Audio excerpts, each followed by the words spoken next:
ভারতকে চারদিক থেকে ঘিরে ফেলার একটা গভীর চক্রান্ত চলছে। একবার ভাবুন, কাল হয়তো পাকিস্তানের সাথে আমাদের একটা ছোটোখাটো যুদ্ধ চলছে। হঠাৎ তার মাঝখান থেকে বাংলাদেশ বলে বসলো যে তারা এই যুদ্ধে অংশগ্রহণ করবে এবং তারা পাকিস্তানকে রক্ষা করবে। পাকিস্তানের উপর যে কোনো আক্রমণ বাংলাদেশের উপর আক্রমণ বলে গণ্য করা হবে। তারা পাকিস্তানের পক্ষ নিয়ে ভারতের সাথে যুদ্ধ করবে। কথাগুলো শুনতে খুব হাস্যকর লাগলেও বাংলাদেশ হয়তো এরকম কিছু হাস্যকর পরিকল্পনা করছে। একটি অত্যন্ত গুরুত্বপূর্ণ খবর সামনে আসছে। এটি নিউজ 18-এর রিপোর্ট। তারা বলছে পাকিস্তান এবং বাংলাদেশ একটি মিউচুয়াল ডিফেন্স এগ্রিমেন্ট বা পারস্পরিক প্রতিরক্ষা চুক্তির দিকে এগোচ্ছে। এখন মনে হচ্ছে দক্ষিণ এশিয়ার একটি নতুন অ্যাক্সিস তৈরি হতে চলেছে। পাকিস্তান এবং বাংলাদেশ প্রতিরক্ষা চুক্তির কাজ শুরু হয়ে গেছে।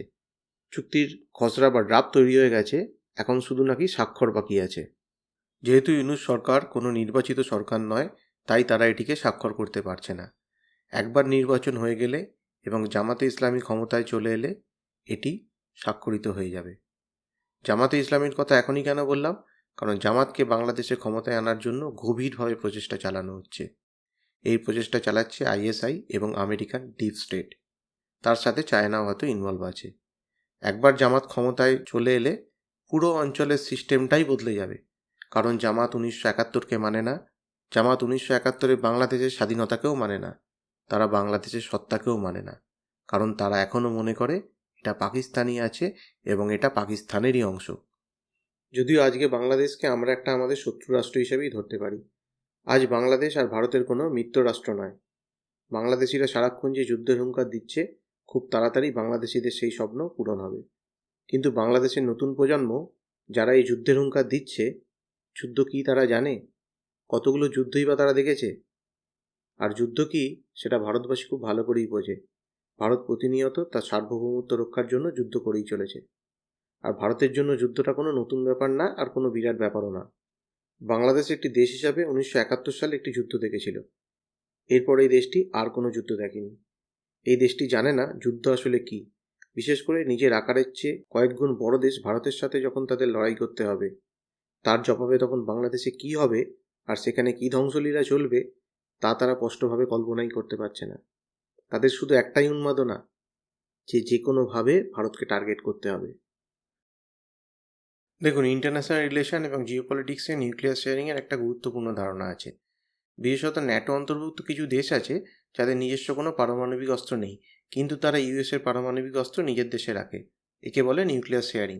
এর মাধ্যমে তারা এটা মনে করে যদি ভবিষ্যতে কোনো দেশ তাদের উপর আক্রমণ করে, তখন সেই দেশ যেন এটা ভাবে যে এই দেশেরও পারমাণবিক অস্ত্র মোতায়েন আছে, যা তারা ভবিষ্যতে ব্যবহার করতে পারবে। ইউরোপ থেকে অনুপ্রাণিত হয়ে এই নিউক্লিয়ার শেয়ারিং ধারণাটি ধীরে ধীরে এশিয়ায় এসছে। সাম্প্রতিককালে আমরা সৌদি আরব এবং পাকিস্তানের মধ্যে একটি ডিফেন্স প্যাক্ট দেখেছি, কিন্তু এটিকে যথাযথ সামরিক চুক্তি বলা যায় না। কারণ আমরা সবাই জানি ভবিষ্যতে যদি পাকিস্তানের উপর কেউ আক্রমণ করে, সৌদি আরব কিছুই করবে না, তারা সৈন্যও পাঠাবে না বা অন্যভাবেও সাহায্য করবে না। মূলত এটি একটি নিউক্লিয়ার শেয়ারিং বা নিউক্লিয়ার সার্ভিস কেনার মতো বিষয়, যার বিনিময়ে সৌদি আরব পাকিস্তানকে কিছু অর্থ সাহায্য করবে। একটা বিষয় খুব পরিষ্কার মনে হচ্ছে যে বাংলাদেশিদের মধ্যে যে একটা অদ্ভুত উন্মাদনা কাজ করছে। তারা চাইছে পাকিস্তানের সাথে খুব শীঘ্রই যেন একটা নিউক্লিয়ার শেয়ারিং চুক্তি হয়। এই ব্যাপারটা কিন্তু বাংলাদেশের অনেক টিভি চ্যানেলের অনেক টক শোতেও বাংলাদেশিরা আগে অনেক চালাচালি করেছে।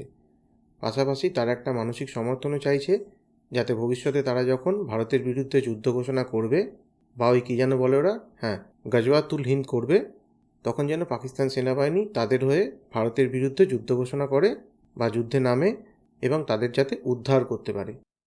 এবার সময় এসে গেছে। ভারতের খুব শীঘ্রই একটা রেড লাইন বা লক্ষণ রেখা টেনে দেওয়া খুব জরুরি। বাংলাদেশকে তার লিমিটটা বোঝানো খুব জরুরি। পৃথিবীর অনেক বড় বড় দেশ সংঘাতের অনেক আগেই এই রেড লাইন টেনে দেয়, বলে দেয় যে এটাই হলো সেই রেড লাইন, এটা পার করো না। যদি করো তাহলে সামরিক হস্তক্ষেপের আশা করতে পারো। ভারতকে কোথাও না কোথাও বলতে হবে যে যদি এখানে নিউক্লিয়ার শেয়ারিংয়ের বিষয়টি আসে বা পাকিস্তানের সৈন্যবাহিনীরা বাংলাদেশে প্রবেশ করে, তাহলে ভারতের হয়তো খুব কঠিন সিদ্ধান্ত নিতে হতে পারে। এবার দেখা যাক ভারত কী করে।